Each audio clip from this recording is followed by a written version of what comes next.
What is going on, everybody, and welcome to another episode of the Business of Strength podcast. I'll be your host today, Dan Goodman, and I have another quick hitting episode today that is all in relation to, does your gym need to be marketing with money?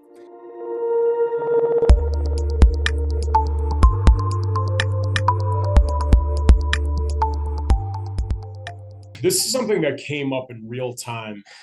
We obviously, as many of you know, if you're brand new to the show, we run and operate three gyms, and we consult with gyms all over North America, Europe, and even Australia. And we are helping to solve and strategize tactics to make gyms run more efficiently. That's what we do.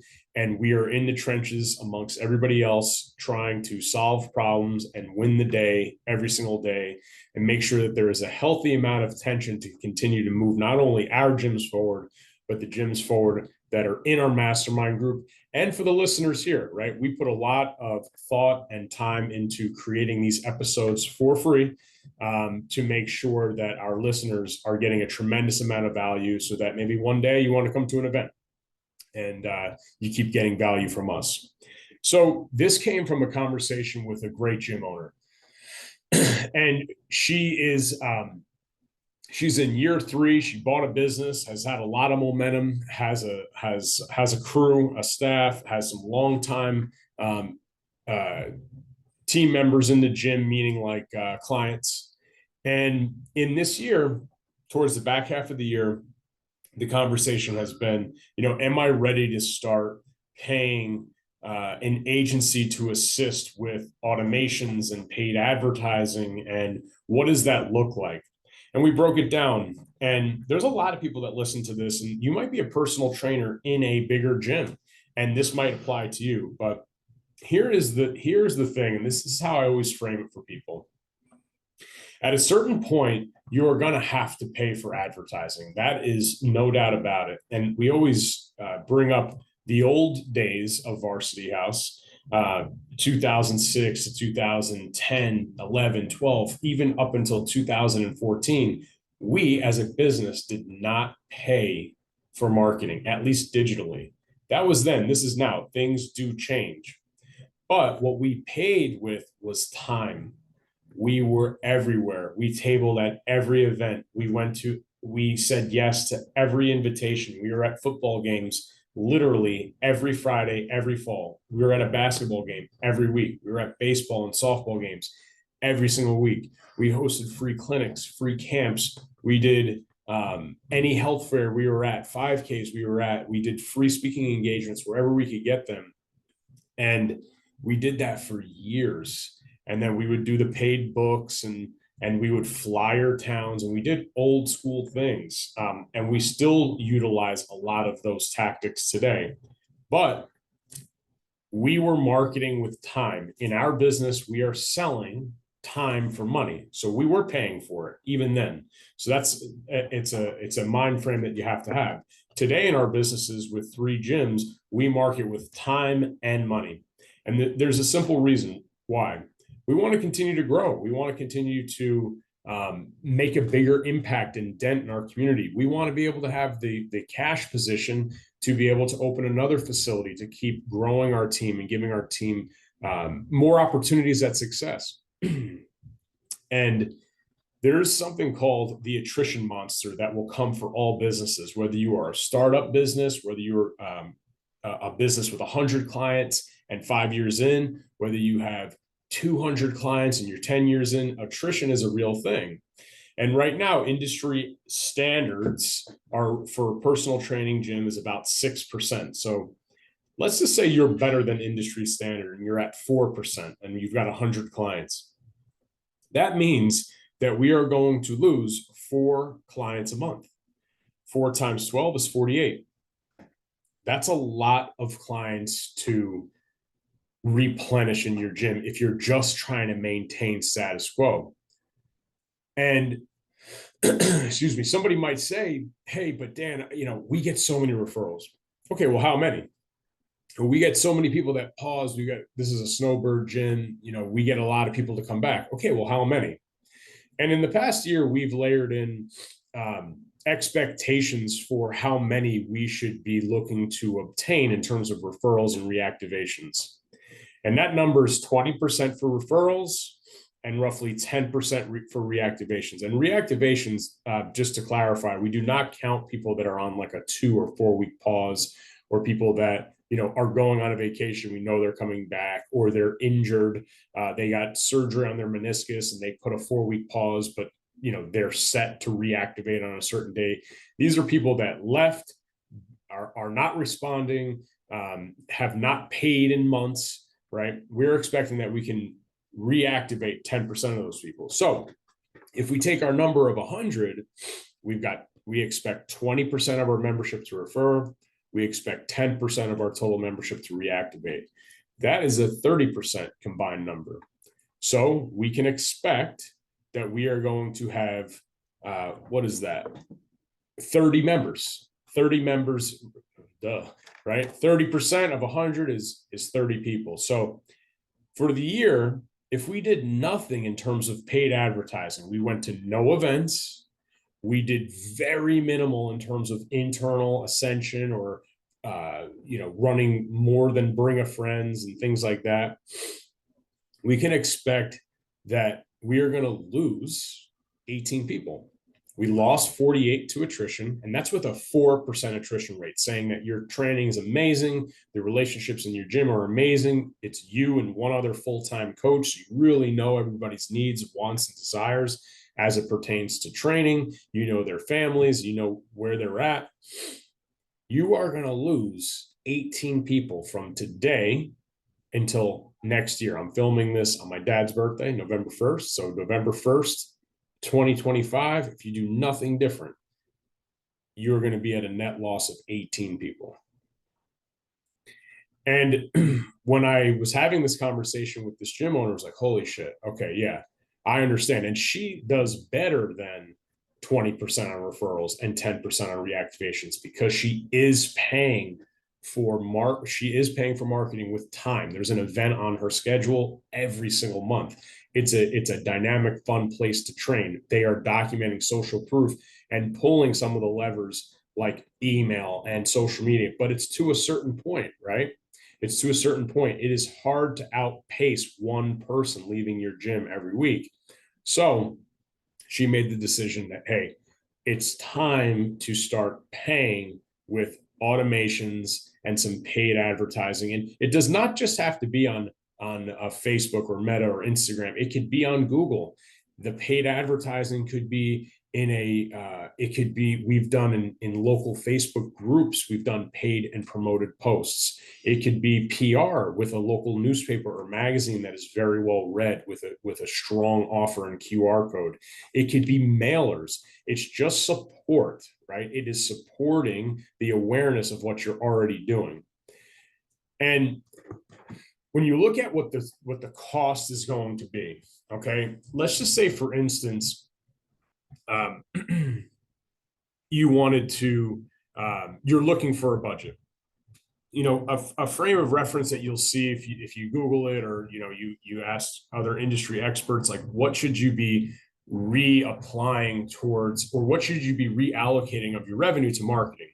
And like a simple frame of reference would be 5%. So let's say you make $100,000, 5,000 should be redirected to marketing, and that could come from print, mailers, Meta ads, Google ads, paying a staff member to go to an event every single month, right? It should be about 5,000. So if you're doing $1 million, it should be 50,000, right? Or something in and around there. And depending on if you want to grow, like growing from 1 million to 1.5 is going to require more. You need to be on that growth trajectory of, it might not cost 50,000. It might cost 100,000 to get there. So that's a conversation for a different day, but specific for this, if our budget's about 5% of annual revenue, okay, and we're going to take a gym that's doing, let's say the gym has 100 members, you're doing small group personal training, and your average revenue is about 350,000. Your marketing budget should be roughly $17,000 to $18,000 a year. And like we said, it could come in any form that you see fit. Okay. That could be, it could be with our mailers, it could be with um, Google ads, paid joint ventures, banners, etc. Here's the deal. Okay. If you have a client that comes to your gym and is paying $300 a month, $350 a month. Let's say it's 300 for argument's sake, easy numbers. Okay. And the average lifetime client value, your LTV, is $1,800 a person. And you decide to say, hey, you know what? I'm going to invest in digital ads. I'm going to invest $30 a day. And that equates to $900 per month.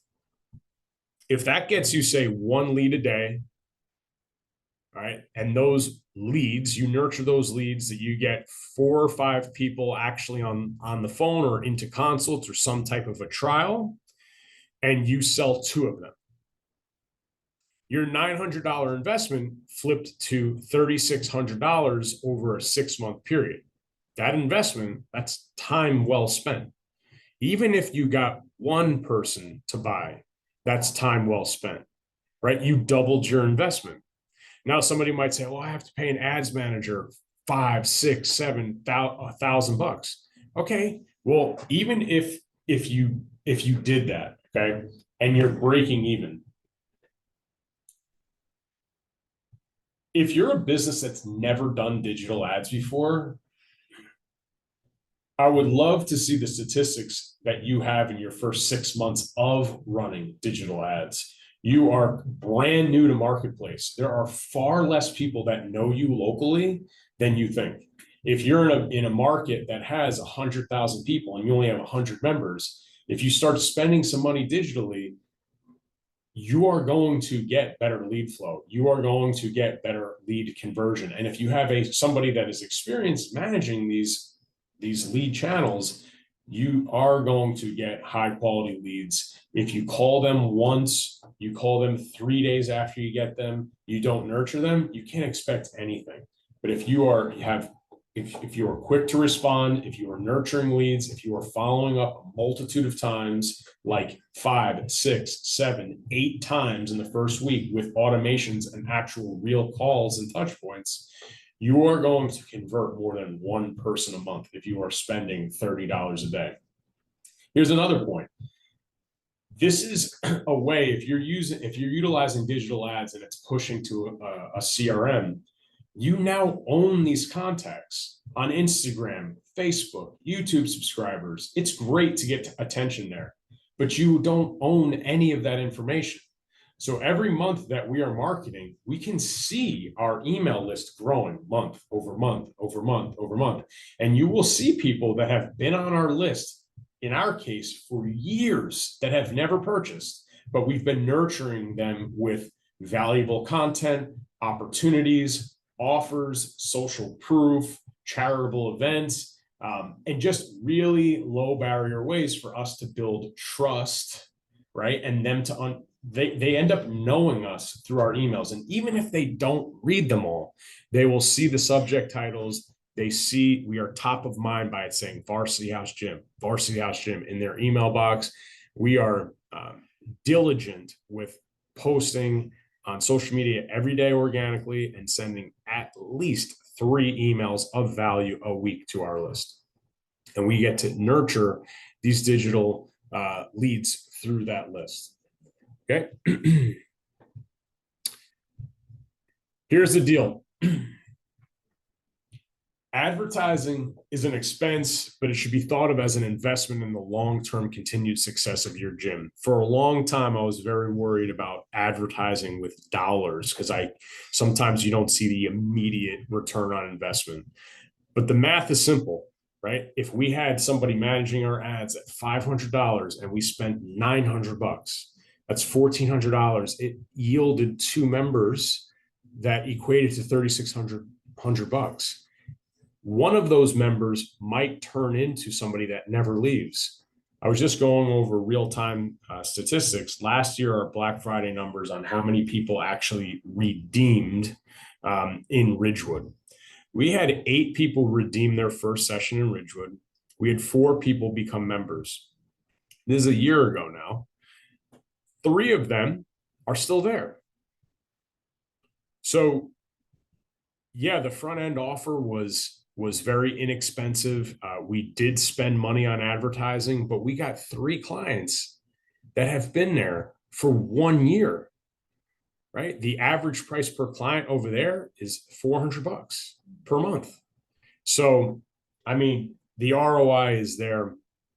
And the only way that you are going to be able to outpace the attrition monster is with a double-headed marketing effort of time and money once you reach a certain point. And if you want to supercharge your business forward, a line item on your P&L has to be reserved for marketing dollars. It is as important as that new piece of equipment that you want. It is as important as any other expense in your business. Yes, it is variable, right? Because it is not short-term necessary, but long-term for the success of your business, it absolutely is. And I can't recommend it enough to earmark some money. If you're listening to this, you're like, wow, I really need to do this. Cool. Put aside some money, put aside for $100 a week for the next month or two, and then bang, you have your first month. And the cool thing about this too is like when you do start spending money on advertising, it's not as if you say, okay, I'm going to spend, somebody might hear this and go, holy shit, if I'm a $300,000, $350,000 business, I got to spend $17,000, $20,000, even $25,000 on marketing. You don't have to cut that check. You're able to monitor the spend over periods of time. If you're going to spend $900 a month with Meta, it is not going to spend your budget overnight. If you're going to spend it on Google, it is not going to spend your budget overnight. It is a slow drip, and you will be able to measure the effectiveness of your ads over a period of time and be able to change them. Biggest thing that I would say, if you are going to start, is don't stop, right? Don't start and stop. You have to put it in motion, monitor it, adjust it, and keep that thing in motion and let it simmer. Before I measure anything in a business, I will give it a 3-month period to measure its level of effectiveness. That goes for ads, that goes for a piece of software, that goes for a person, right? That goes for a person in the business. You have to give it ample amount of time to allow it to stick and then adjust from there. So that's my take on paid advertising in your gym business. I hope you got a lot of value out of today's show. Have a great day, everybody. I'll see you later.